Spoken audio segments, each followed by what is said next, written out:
YouTube's like quick videos. Okay, here's the parts you're going to need. You get an 18-inch bar, 18-inch chain for a cs400. First you get one of these things here. You loosen up those nuts there and take those off. They come right off there. Then you take this side thing off of here. Get that off of there. Get the bar off. And as you're getting it off, it'll look something like that. The inside will look something like that.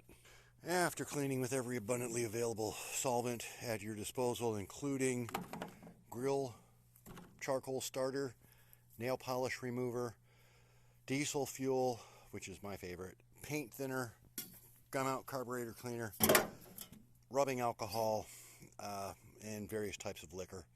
Oh wait, the liquor's not for this, but use the carburetor cleaner on your clutch.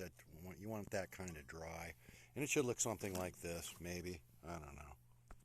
Oh, and lots of pressurized air delivered through quarter-inch fittings and hoses blasted over your neighbor's fence. All right, get your new parts, lay those out, see how cool they look next to the old ones. Here's the tricky part. You want to put that chain over the clutch, kind of like this, with one hand, and then you put the bar in there like that with the slots in the screws, and then you thread the chain over the bar.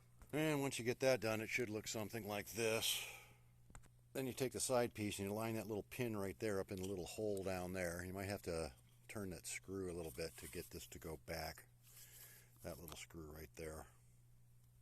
Oh wait, it's in the shade, you can't see it. There it is.